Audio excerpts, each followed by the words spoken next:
Hi friends, welcome back to Sai Surya cooking channel. ఈరోజు నేను తోటకూర పులుసు చేసి చూపిస్తానండి. తోటకూర ఫ్రై అది కామన్గా చేసుకుంటాం. ఫ్రై ఇష్టపడని వాళ్ళు ఇలా పులుసులా కూడా చేసుకొని తింటే బాగుంటుంది కదా. సో దానికోసం కావాల్సింది ఫ్రెష్గా మనం తోటకూర కట్టలు తీసుకొచ్చుకొని పెట్టుకోండి. మీ ఎన్ని అయితే అన్ని 4 అని కానీ 5 అయినా ఓకే, మీకు ఎన్ని ఉంటే అన్ని. 2 కట్టలతో కూడా చేసుకోవచ్చు. అందులో కొద్దిగా వంకాయ ముక్కలు, బెండకాయ, టమాటా ముక్కలు, అలాగే నిలువుగా కట్ చేసుకోండి.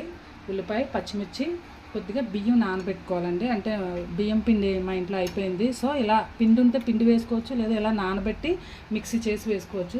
అలాగే చిన్న బెల్లం ముక్క, నెక్స్ట్ అల్లం, వెల్లుల్లి, తర్వాత కరివేపాకు. ఓకేనండి, ఇప్పుడు ప్రాసెస్ స్టార్ట్ చేద్దాం. ముందుగా స్టవ్ వెలిగించుకొని కళాయి లాంటిది పెట్టుకుని ఒక 2 స్పూన్స్ ఆయిల్ వేసుకోండి.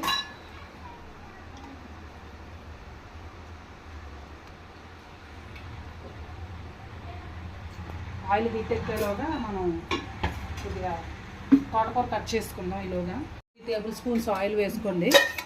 నెక్స్ట్ అందులో పోపు గింజలు వేసుకుందాం. పోపులు కొద్దిగా శనగపప్పు,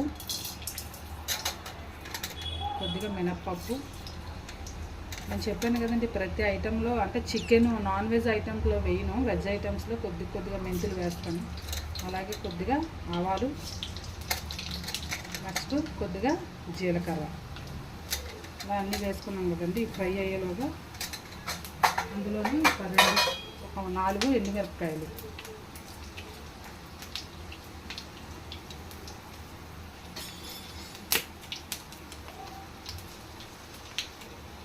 నెక్స్ట్ ఇందులోనే మనం నిలువుగా ముందు కట్ చేసి పెట్టుకున్నాం కదా ఉల్లిపాయలు, పచ్చిమిరపకాయ ముక్కలు.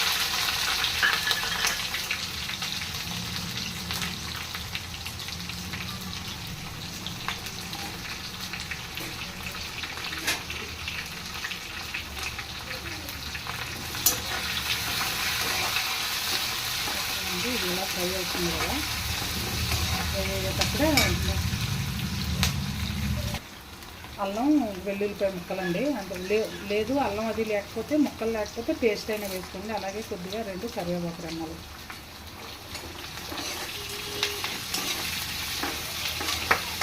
వేగుతున్నప్పుడే కొద్దిగా ఇంగువ కూడా వేసుకున్నాం. చెప్పాను కదా, అది ఆప్షన్, అది మీ ఇష్టం. ఉంటే వేసుకోవచ్చు, నచ్చితే వేసుకోవచ్చు, లేకపోతే లేదు.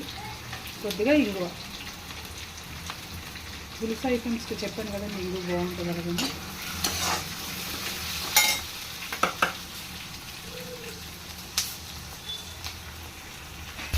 ఫ్రై అవుతున్నాయి కదండి.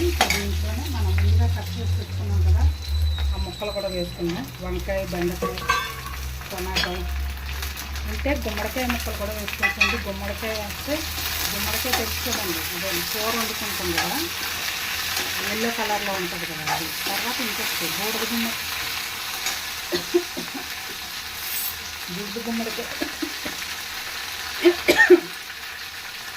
గుమ్మడికాయ అంటారు కదండి. ఇంటి ముందు దిష్టి చాటు పెట్టుకుంటాం. ఆ వడియాలు, దాంట్లో వడియాలు పెట్టుకుంటాం కదా, ఆ వడియాలు కూడా వేసుకోవచ్చు. ఇప్పుడు వేగుతుంది కదండి. ఇప్పుడు పసుపు,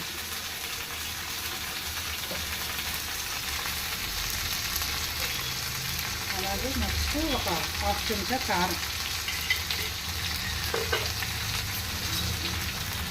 అలాగే కొద్దిగా 1 స్పూను ధనియా పౌడర్,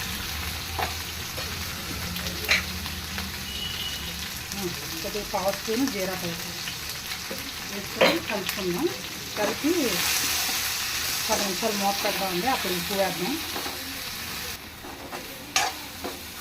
కలుపుకొని మూత పెట్టుకుందాం కదండి.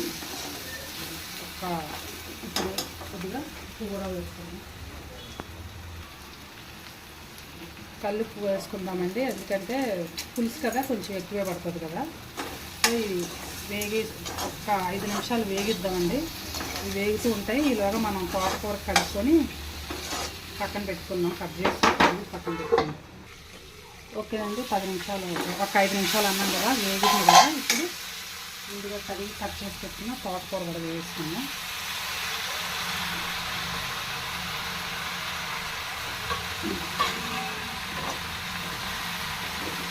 దీన్ని కూడా ఒక 5 నిమిషాలు వేగనిద్దామండి. ఒక 5 నిమిషాలు వేపి మూత పెట్టుకున్నాం. ఓకేనండి, అయిపోయింది కదా, ఇక 10 నిమిషాలు వేగిపోయింది కదా. ఇప్పుడు దీంట్లో మనం ముందుగా కలిపి పెట్టుకున్నాం కదా, అదే చింతపండు గుజ్జు పిసికి పెట్టుకున్నాం కదా రెడీగా, దాన్ని వేసుకుందామండి.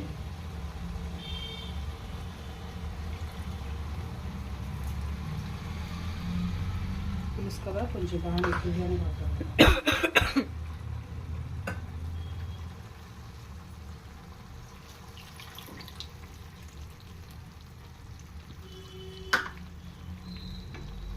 చక్కగా కావాలనుకున్న వాళ్ళు కొద్దిగా ఇలాగే ఉంచుకోండి. కానీ పులుసు వాటర్ కంటెంట్ కొంచెం పలచగా ఉంటేనే బాగుంటుందండి. తోటకూర వల్ల ప్రయోజనాలు కూడా చాలా ఉన్నాయి కదండి. ఎస్పెషల్లీ బాగా ఐరన్, అంటే బాగా ఐరన్ వస్తుందని అంటారు కదా. అలాగే విటమిన్స్, మినరల్స్ కూడా చాలా ఉంటాయి, బాడీకి కూడా బాగా ఉపయోగపడుతుంది కదండి. సో తోటకూరను కూడా పులుసు రూపంలోనే అదే ఫ్రై లాగే కాకుండా, వేపుడు కాకుండా ఇలా పులుసు పప్పుల్లో రకరకాలుగా వేసుకుని తింటారు కదా. సో ఫైనల్గా ఇది బియ్యం పిండి ఇది పోసుకున్నామండి. కానీ ఓకేనండి, చింతపండు పులుసు వేసుకున్నాం కదా. ఇప్పుడు ఇందాక చెప్పాను కదా, బియ్యం పిండి మిక్సీ చేసుకోండి, ఇలా ఇందులో వేసుకోండి. బియ్యం నానబెట్టి మిక్సీ చేశాను కదా. సో ఇంక దీన్ని ఇలా కలుపుకున్నాక ఇంకొక 10-15 నిమిషాలు మూత పెట్టుకుందామండి. అంటే 10 నిమిషాలు అయితే సరిపోతుంది. ఆల్రెడీ మొత్తం అంతా కుక్ అయిపోయింది కదా. ఓన్లీ ఒక 10 మినిట్స్ పులుసు మరిగితే సరిపోతుందండి. మూత పెట్టి తీసుకుందాం. బెల్లం ముక్క కూడా వేసుకుందాం. మీకు చూపించలేదు కదా, అది చూపించాను కానీ వేయడం మర్చిపోయాను కదా. ఒక ఇంత సైజు వేసుకోండి, బాగుంటుంది.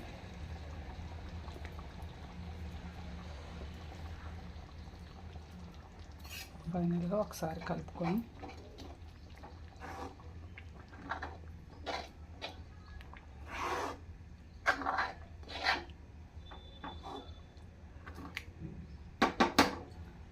ఒక 2 మినిట్స్ ఉంచుదామండి. ఫైనల్గా పులుసు రెడీ అయిపోయిందండి. స్టవ్ ఆఫ్ చేసుకుందాం.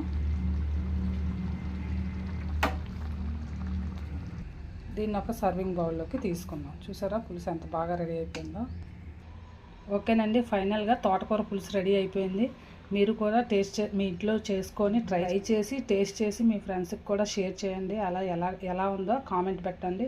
Like and subscribe my channel. మళ్ళీ నెక్స్ట్ వీడియోలో ఇంకో వంటతో కలుద్దాం. Bye friends.